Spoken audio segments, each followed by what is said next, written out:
Good morning, Staley. Welcome back to another episode of Varsity View. Today we are here with softball coach, Coach Schweitzer. It's very nice to have you here. Thank you for coming. Well, thank you for having me. Our first question is, how do you support a sense of community with your players? I think that's a very good question. I try to treat it as a family. I tell them on it, we are a family. We spend a lot of time together. We're all going for the same common goal. We're all out there working for the same thing. And so it's a good sense to have that we're out there for each other. You need to have each other's back and just try to, it's a safe space. And so we're all learning, we're all getting better, we're all going to make mistakes. But at the end of the day, we're there for each other. How would you describe your coaching style? I'd like to say I'm laid back. Some of my athletes might think differently at times. But I think it's an extension. I always say the field is an extension of the classroom. And so with that, being an educator, it's always teaching out there. And so it's really getting them to learn how to do things the right way in order to be successful. And so there's a lot of times where it's a lot of patience, I think, a lot of repetition to achieve what we're trying to do. But then just a lot of conversation as well. So I think they have to understand, be able to ask questions, understand what I'm trying to teach them in order to achieve their goal. How do you assess and develop players' skills throughout the season?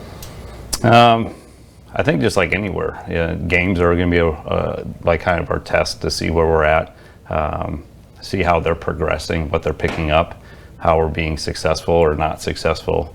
And so in the game of baseball or softball, a lot of it is done off of, are we scoring runs? How are we hitting? We have individual statistics that we can run off too, but I don't necessarily just look at that. If we're looking from a batting standpoint, what kind of contact are we making? Are we making the routine plays that are a hit to us?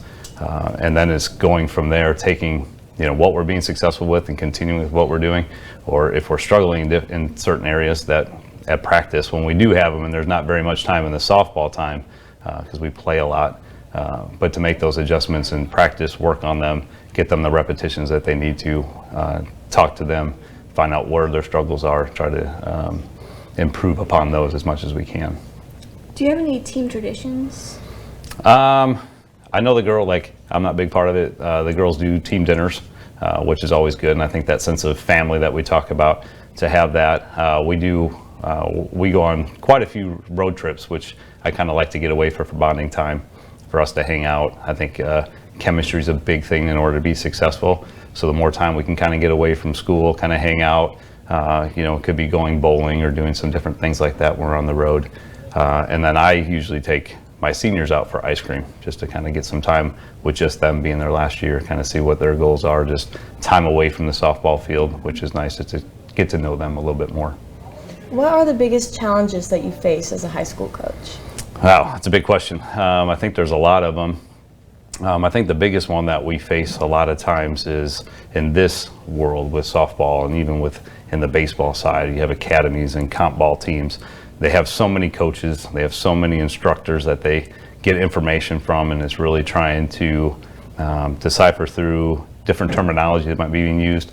So we're all on the same page with what they're trying to be taught, not having so many voices in their ear all the time. That can just kind of confuse them, and I don't want to take them off track of what they're working for and hinder their successfulness. So, what is the most rewarding thing about being a coach? What I like is taking the knowledge that I've had over my years of coaching and playing, and just watching kids be successful, being able to achieve what they want to, and just being a part of it, and just trying to contribute as much as I can to making them successful, helping them hit their goals, and just kind of when they do achieve that stuff, whether it's to go play further on or something that we might have been working on for so long, and then they finally get it, just kind of the light bulb that goes on, just the smile on their face, just for them to understand the process that goes into it, and then the success that you get from that, and finding more reward in that than necessarily the result, is what I like.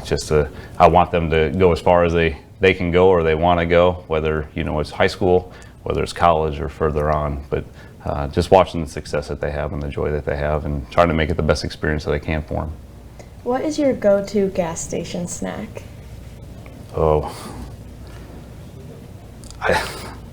I'm not a big sweets guy. I'm not a big snack guy. You'll hear a lot from my softball girls. They talk about how healthy I am. So I really don't get a lot, like when I go to the gas stations to get gas, I don't really go into. My sons, on the other hand, are a little bit different. I got one that likes candy. I got another one that likes the taquitos from Quick Trip. So that's kind of more of, if I buy something, it's more for them than necessarily for me. All right. Well, that is it for today. Thank you so much for coming, and we will see you guys next week.